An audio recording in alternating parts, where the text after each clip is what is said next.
3 अक्टूबर को निर्यापक मुनि पुंगव श्री सुधा सागर जी महाराज सत्संग के दर्शन और आशीर्वाद को श्री शांतिनाथ दिगंबर जैन छात्रावास अहार जी के लिए गुरुकुल से बालक सागर स्थित भाग्योदय तीर्थ आए और मुनिवर के समक्ष धार्मिक और सांस्कृतिक नृत्य की प्रस्तुति के साथ आशीर्वाद प्राप्त किया।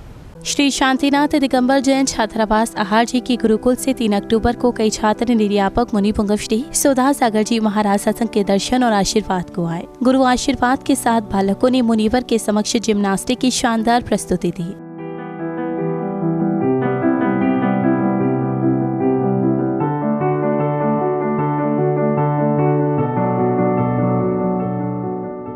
बच्चों की प्रस्तुति को देख मुनिवर भी बहुत खुश हुए और मंगल उद्बोधन के साथ इन बच्चों की तारीफ की और समाज को एक प्रेरणा दी कि हर एक तीर्थ के साथ एक गुरुकुल जरूर होना चाहिए।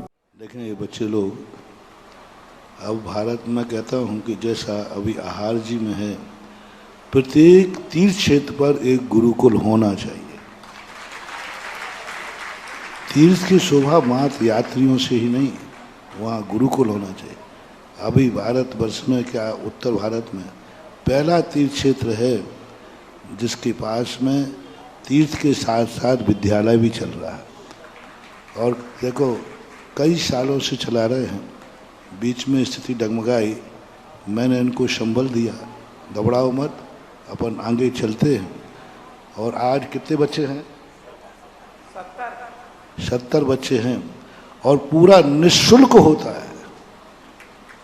निःशुल्क खाना पीना रहना सब निःशुल्क, कोई बच्चों से फीस नहीं ली जा रही।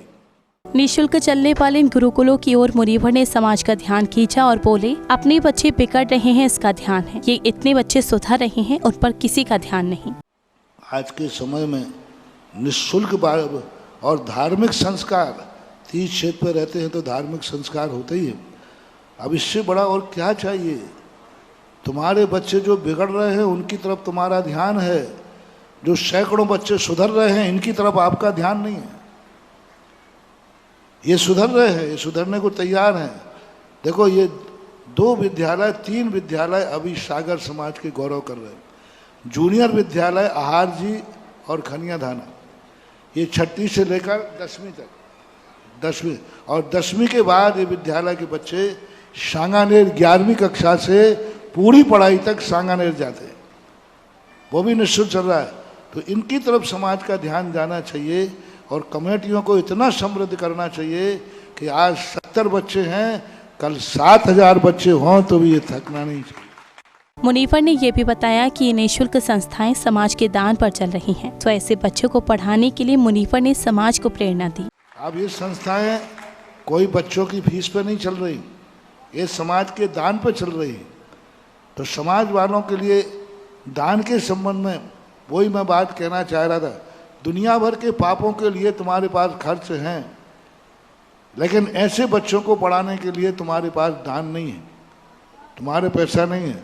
धर्म कार्य के लिए महानुभाव, मेरा तो कहना है कि जितने बड़े आदमी हैं उनको एक बच्चा अपने बच्चे के साथ में बराबर की पढ़ाई करके गोद लेना चाहिए। इसके साथ ही मुनिश्री ने परिवार नियोजन करवाने वाले बच्चों को भी पाप से मुक्ति पाने के लिए रास्ता बताते हुए इन छात्रों में से किसी एक बच्चे की जिम्मेदारी लेने की प्रेरणा दी। यदि परिवार नियोजन करा लिया है और कराना तुम्हारी मजबूरी है तो चलो एक एक बच्चे को गोद ले लो तो वो पाप तुम्हारा माफ हो जाएगा। आज तुम्हारे पास 2 बच्चे हैं, तीसरा हो जाता तो उसका पालन करते कि नहीं? बोलो, होता तो पालन करते।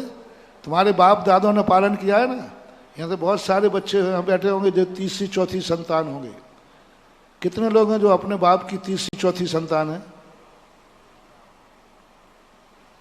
तो उन्होंने तुम्हें पाला है कि नहीं पाला है? पाला है। तो यदि आपके पास 3री 4थी संतान होती तो पालन करते।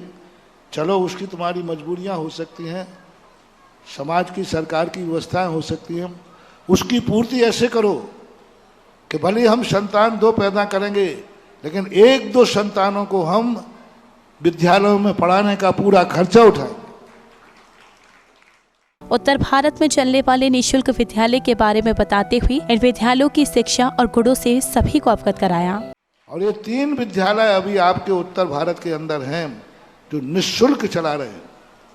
खनिया थाने में कोई चार्ज हो सकता है, लेकिन ये विद्यालय आहार जी का और सांगानेर, ये दोनों विद्यालयों के एक एक बच्चे को गोद लेकर के, और एक बच्चा यदि तुम्हारा होता तो उसके लिए अलग से मकान बनाते कि नहीं, धंधा खुलाते कि नहीं, उसकी व्यवस्था करते कि नहीं। ऐसे ही कर लो ना कि जहाँ ऐसे बच्चे पढ़ते हों वहाँ एक कमरा बनाएंगे, एक बच्चे को आजीवन हम पढ़ाएंगे जब तक वो पढ़ेगा।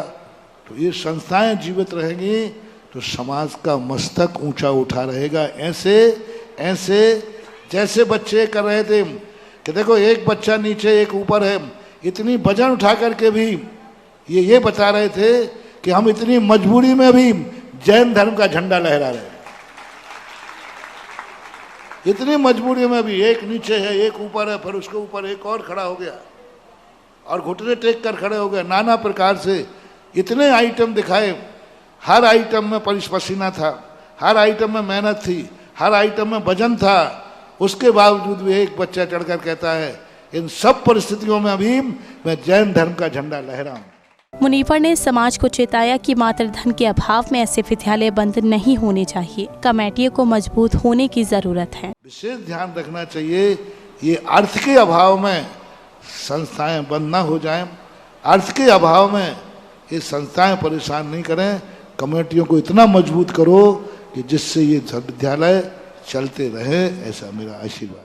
गुरु से मिले आशीर्वाद के बाद जिनवाड़ी चैनल से ये बालक रूबरू हुए और छात्रावास और स्कूल की गतिविधियों के बारे में विस्तार से बताया। हमारे आहार जी गुरुकुल में सुबह प्रातः उठकर 5 बजे भव्य प्रार्थना होती है, उसके बाद स्नान होता है और शांतिनाथ भगवान की छत्र छाया में हम सभी बैठकर अभिषेक पूजन शांति धारा करते हैं और हमें बहुत ही आनंद की अनुभूति होती है। इस प्रकार हम सर्व 8 बजे दुग्ध आहार होता है जो कि हमारा नाश्ता होता है। उसके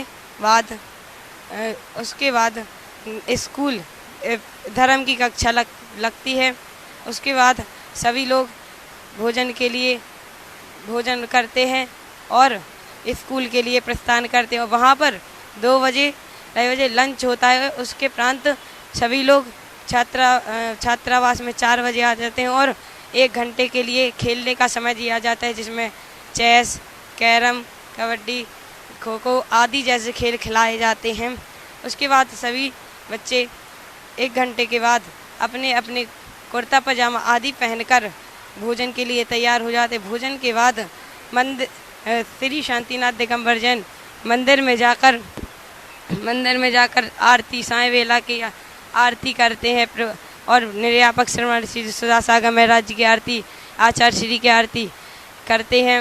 उसके बाद सभी अपने अपने रूम पर जाकर 2 घंटे अध्ययन करते हैं और 10 बजे सायंकालीन की वेला में सो जाते हैं। इन छात्रों को गुरु दर्शन और आशीर्वाद के बाद से हुई अनुभूति को विस्तार से बताया। इसके बाद हम यहाँ सागर में निर्यापक श्रवण श्री सुधा सागर महाराज के पास आए और हमें इतना अच्छा लग रहा है क्या बताएं। और महाराज जी का इतनी अच्छी चर्या है कि क्या कहना है उनके बारे में। तो निर्यापक श्रवण श्री सुधा सागर महाराज की जय। आपको बता दें, श्री शांतिनाथ दिगंबर जैन छात्रावास आहार जी में एक बच्चे को 1 साल के लिए गोद लेने के लिए मात्र 15,000 की राशि और 7 साल के एक बच्चे की जिम्मेदारी उठाने के लिए 1 लाख की राशि सुनिश्चित है। मुनीवर ने ऐसे बच्चों की शिक्षा दिलवाने के लिए पूरे समाज से आह्वान किया है। जैन फोकस के लिए सागर मध्य प्रदेश से ब्यूरो रिपोर्ट।